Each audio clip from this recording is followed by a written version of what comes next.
Monroe in Dodge City, Kansas. Hey, how are y'all doing? Pretty well. The question that I had, just to be brief with the explanation, I have what could be best described as a type of schizophrenia.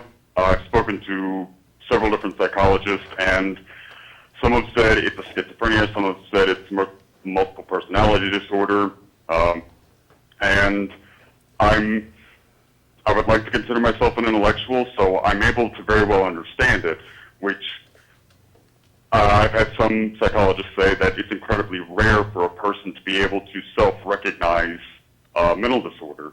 And the major problem, I guess you could say, that's arisen from this, or has arisen from this, is that one of my personalities has a claim. I know this is sounding ridiculously crazy, but I'm going to bring it back home. And the claim that this specific individual has, I believe, but I know that it can't be true because it's unfalsifiable. There is no way to prove it. There's no way to disprove it. And it's a personal belief that I have. I have talked to people about it. I actually have met other people who have similar conditions to mine.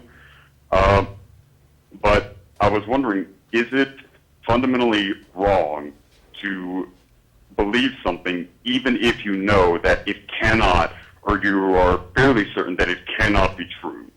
So you kind of undermined both of my responses, both by pointing out that you have a type of schizophrenia, and also when you changed it from no to are somewhat certain. So I would say that not only is it wrong, it's impossible to believe something that you know to be false, because that's a contradiction.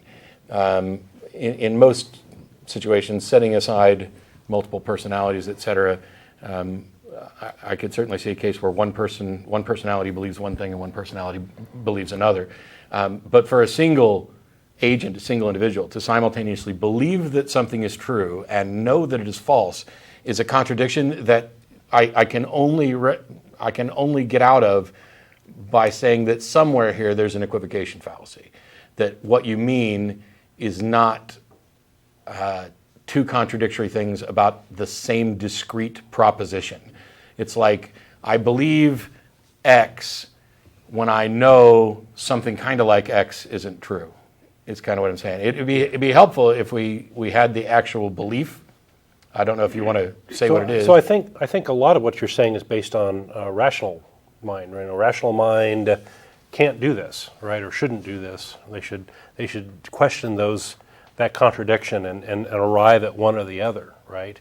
But an irrational mind, there's a lot of irrationality in the world, and there's people of that are torn between two different things. Well, this is what I mean by the discrete belief. Yeah. Because setting aside whether or not you're actually rational, and the idea of cognitive dissonance kind of plays into this. Mm-hmm. But I'm convinced that it is impossible for someone to both believe and not believe the same thing at the same time in the same way, that there is a contradiction there. It's very easy to profess belief while you don't believe, or to believe while you profess your disbelief.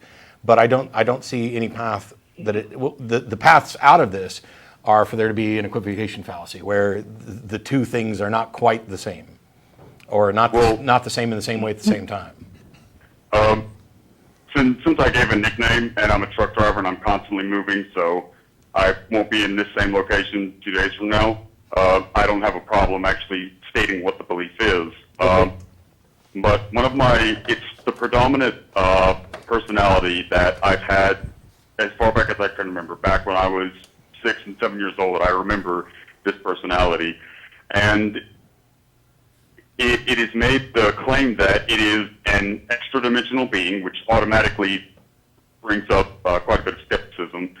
But it's an extra-dimensional being that is not physically embodied in its personal realm, but in our physical realm, it and beings like it find quote-unquote host, human host, and they dwell within the subconscious, only manifesting if the person is psychologically and intellectually capable of accepting that. Okay, how is it that I can understand this is the claim and that you or some personality believes it. How is it that you know that that's not true? Well, when I look at it logically, if there's a claim that someone makes that is absolutely unfalsifiable, which this one is because we're dealing with an extra-dimensional being. That doesn't tell you whether or not it's true. Unfalsifiable does not mean false. Unfalsifiable means you cannot tell whether or not it's true. And so the actual conclusion is that you don't know that it's not true.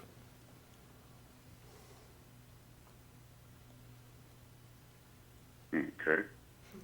You're convinced. Say it more simply if Sure. you can. You are convinced that, okay, if something's unfalsifiable, then we cannot determine whether or not it's true.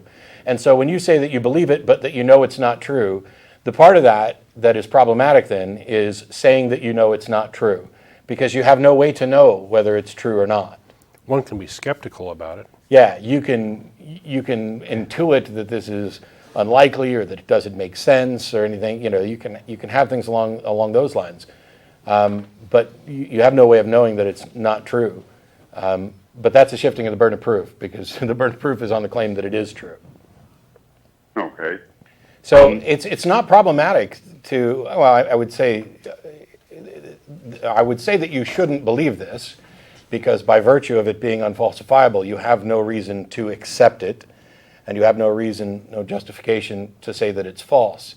But a proper application of the burden of proof would say that you should not believe this until the burden of proof's been met.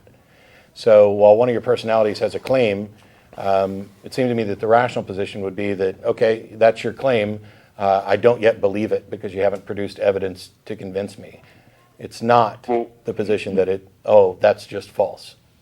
I guess the reason that I still believe it, or that I'm having conflict with believing it, is that it's like indoctrination. I was raised up as Southern Independent Baptist, and so I'm very familiar with that. You're taught this from the moment you can perceive pretty much anything, and when you get older, it's hard to let go of it. It's the whole recovering from religion issue. Sure. I was raised up in this, and I was made to believe it was absolutely true. So now that I'm challenging it, I'm having personal issues being able to accept it as being false, even though I have evidence that, or even though it hasn't presented evidence that it's true. Yeah, and see this the subtle little thing that you said in there that kind of betrays the problem is that you're having difficulty accepting that it's false. And this is a problem. This is a big problem with the burden of proof, is that once somebody's become convinced of something, there's an implicit and still fallacious shifting of the burden of proof, because I now believe this, and so now the onus is on everybody else to prove it wrong, because we've accepted it, and we are convinced that we've accepted it for good reasons, well, even if we know that it was just indoctrination. And so from our point of view, it's up to somebody to prove this false. And the key thing to grasp about skepticism is that you need to recognize when this is happening and say, wait a minute, I am unfairly shifting the burden of proof. I am saying I'm going to keep believing this until somebody proves me false, and this is itself a fallacy. And because of that, I'm going to have to let go of this belief. I have no choice but to let go of it until such time as it actually demonstrates and meets the burden of proof. That makes sense? Okay. It's difficult to do. We are all horrible at it. We are prone. It takes practice, right? We are in love with ourselves and what we think more than anything. Confirmation bias. And as soon as you've expressed a view out loud, you're more likely to defend it. You're more likely to defend it more robustly. And the smarter you are, the better you are doing the mind games. And in your situation, where you may also be dealing with multiple personalities and schizophrenia, I would imagine that is a type of irrational hell that I can't even fully wrap my head around. And so I think it's just worth it to continually question everything. But there's a great quote from Bertrand Russell, which is, it's a good idea now and then to hang a question mark on things you've long taken for granted. And beautiful. I couldn't have come up with anything better than that. And I have a parting thought for you, if you don't mind. Mental illness and creativity kind of go hand in hand. Maybe you can use, since you seem to be fairly grounded, maybe you can use some of this thought to make some good science fiction or some good stories that maybe will make you some money. And if not, you can always it's funny go. You mentioned that, because I've been working on a science fiction story for about 6 years now, and now that I'm trucking, I have a lot more time to think, and my girlfriend actually gave me a book to write stuff down in so that I can... She didn't give you Dianetics, did she? develop. Because your story is... I think she got an empty book. Oh, okay. So good for you. Go for it. Stay away from Scientology because you're already primed for accepting That's body right. thetans. That's right. Watch out for those thetans. Yeah. I don't think I'm crazy enough for Scientology. Personalities in total, and believe me, none of the 11 agree with Scientology. That is just, Awesome. Okay. that's insane. You've got a quorum. Okay. Thanks for calling, Monroe. Take care. Thank you so much. I really do appreciate what you had to say. Y'all have a good day. Drive safe.